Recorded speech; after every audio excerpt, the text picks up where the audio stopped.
Uh, Distinguished members, honorable governors, honorable mayors, and my distinguished colleagues and friends.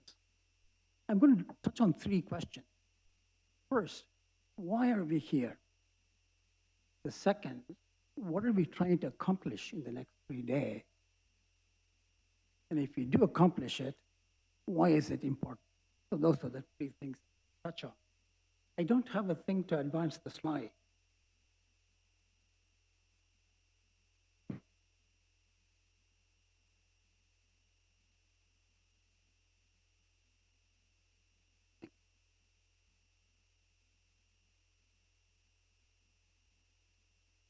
So I entered this field of climate science exactly 50 years ago, 50 plus 3 months.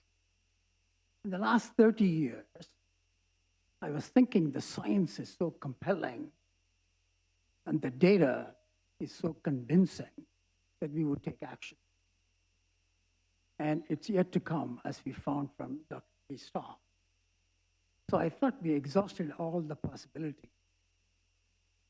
And then I realized 11 years ago, we haven't. And Sister Helen already, our president already mentioned some of the history.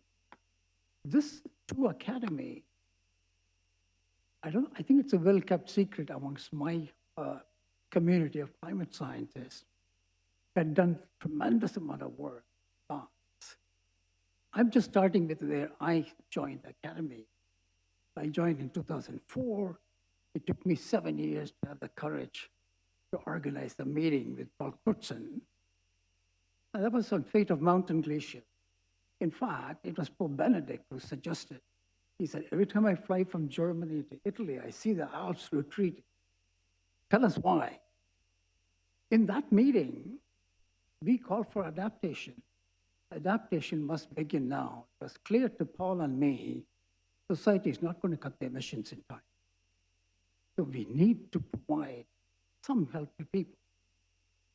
So we said, in addition to mitigation, adaptation must also start. Then we organized a meeting, teamed up with the Pontifical Academy of Social Science, to put the climate change in the context of sustainable humanity. Okay? And then third, again, by 2017, actions were not coming. I wouldn't even worry about actions, but the emissions were increasing rapidly. So we said we need to change the narrative, get the public's interest, move to health, public health. Several of you here attended that meeting. So finally, thanks to the president of the Academy was sitting next to me, and Chancellor Sarando, who was the chancellor at that time, we conversed on the final meeting of resilience. And if I can read that, it says a new initiative by the Pontifical Academy of Sciences, Science and Social Science to bring researchers, policymakers, and faith leaders together. Okay? And there we call it's too late to rely just on mitigation. Why did we say this? 90% of the climate action and 90% of the money which goes was on mitigation. That was not our problem. We have to spend on mitigation. But we can't ignore adaptation because the climate change is upon us, as we heard, and people will suffer. Okay? So we recommended in that meeting, in this very room, this MAST idea, resilience building, must rest on 3 pillars. Mitigation, to reduce the risk. If you don't cut the emissions, we're going to go past our adaptive capacity.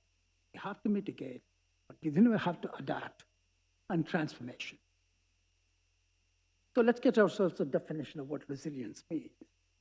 To me, when I thought of it 7, 8 years ago, I thought it was resilience, obvious what it is. Then when I started digging into it, there are too many definitions depending on the context. So I found this from the California group was doing, I a little bit modified it. So we have to anticipate, you have to prepare for. And only if you do those two, you will respond and not react from your hip. You need to have a game plan. And then we need to recover from the threats and risks. It's a huge issue for the poorest 3 billion, okay? And then rebound. So what do we mean by rebound? So that's the MAST strategy. The name MAST was given in an op-ed my distinguished chancellor and co-organizer, Marcelo, and I wrote. So mitigation, adaptation, and societal transformation. That phrase, societal transformation, I sort of adopted from what Pope Francis said. He said we need an ecological conversion. So that's what the societal adaptation is. We just need to learn. We need to learn how to live with nature. So I want to put it in the context. Never, ever going to solve this problem by pointing fingers at each other. That country is emitting, and this country is, because emissions anywhere would be global heating everywhere. Why is that? These gases, particularly carbon dioxide from fossil fuels, once you run your car and let it come off your tailpipe, it'll stay for decades, for centuries, 50%. And 20% will stay on for millennia, thousands of years, okay? And what does it do? In that time, travels around the planet, covers it like a blanket, and just like a blanket keeps you warm on a cold winter night by trapping your body heat, it traps the planet's heat. As simple as that, inescapable physics. So how much has it accumulated? This human blanket now weighs 1,200 billion tons. Imagine that. Just to give you a perspective, what 1,200 billion tons, all the solid waste, everything we throw into our garbage, into the oceans, into landfill, per year is 2 billion tons. So this is 600 years of solid waste we have thrown into the air. And it's there, heating the planet. So if you want to find out who is heating the planet, you can't look at the emission last year. You can't look at the emission even last 10 years. You have to look at the last 150 years. That's the time. And it's, most of us are convinced that we are going to pass the 1.5 degree threshold. By 2030s, my own work, two other colleagues, I presented it here 7 years ago. And now IPCC has come around. At that time, they were saying it was 2045. Now they've re-looked at the data, come with the conclusion by 2035. So there's a 5 to 10% probability that 1.5 degree warming will happen 5 to 6 years from now. And there is a probably 85, 90% probability it'll happen before 2035. As Dr. Lee said, no matter what you do, no matter what emissions you cut, that planet is going to cross the 1.5 degrees. So why is this such a big deal? The planet has never experienced that temperature in the last 200,000 years. Okay? And it has huge consequences.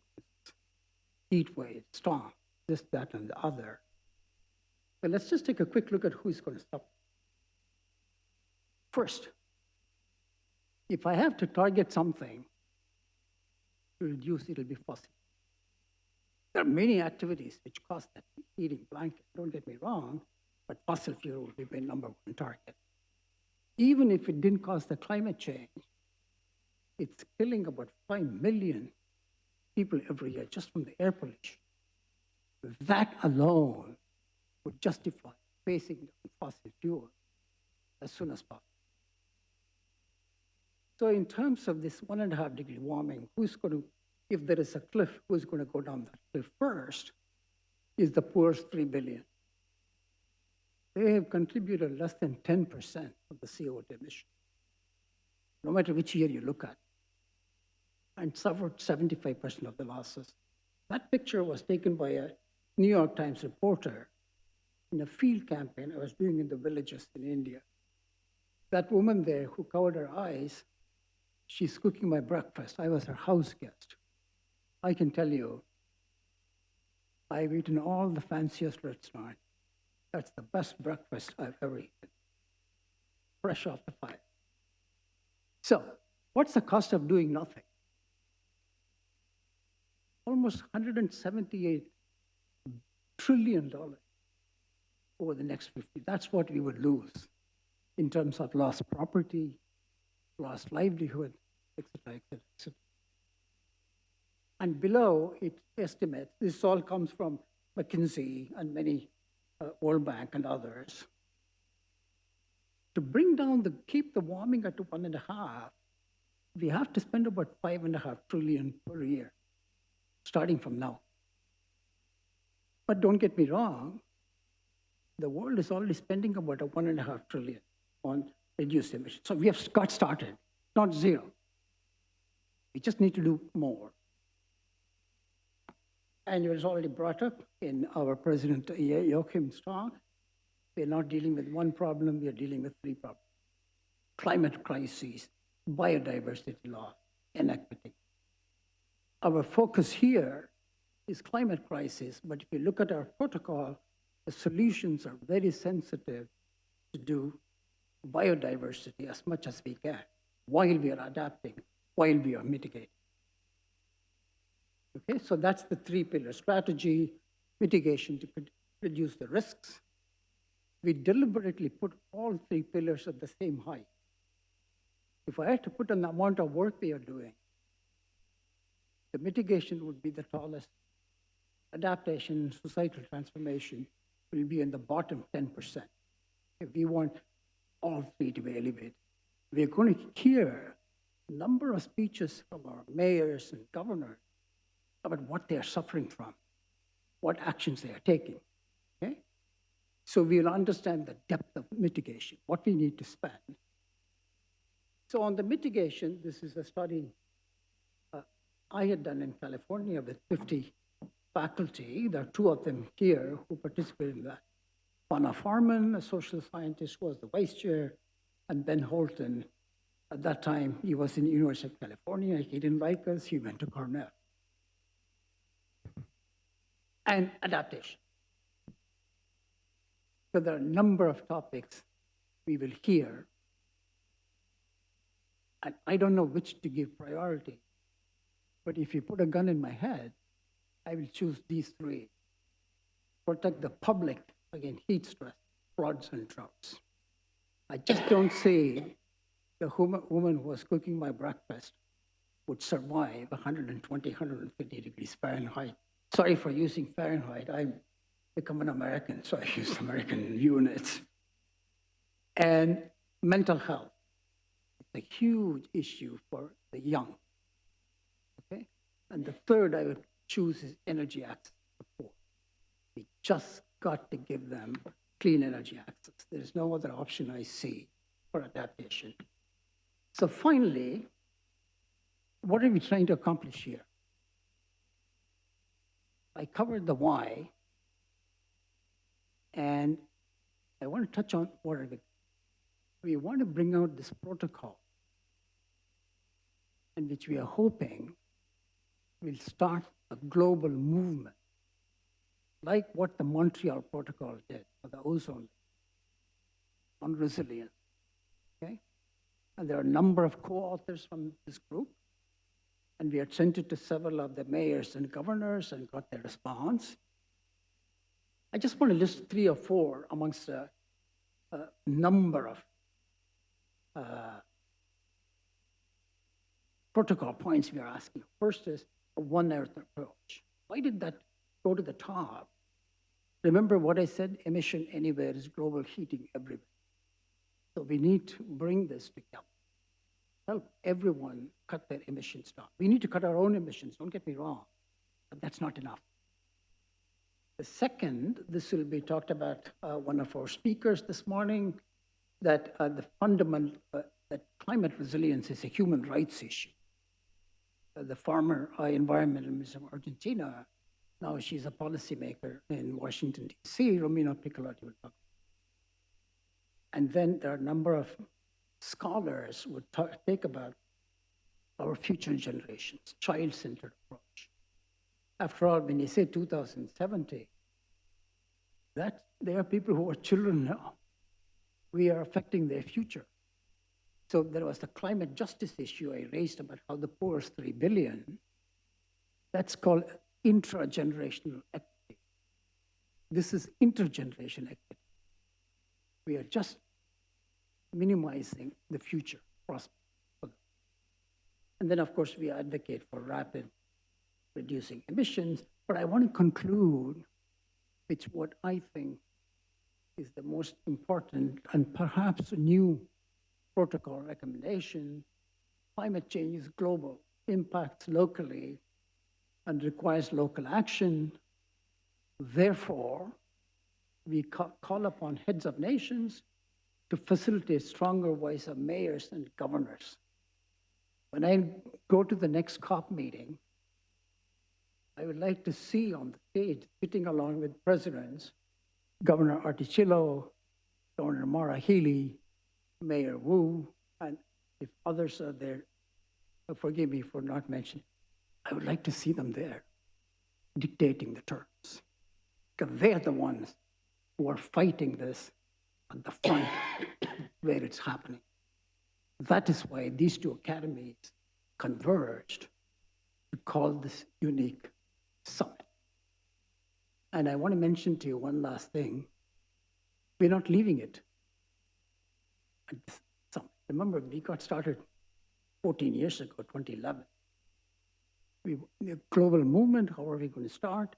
You will hear from Governor Healey of Massachusetts tomorrow. What are the plans they have? You'll hear from me and Wade Crowfoot, who leads one of the biggest agencies in California. And then you'll hear from Chancellor Marcelo Orozco. Where do we want to take it from here?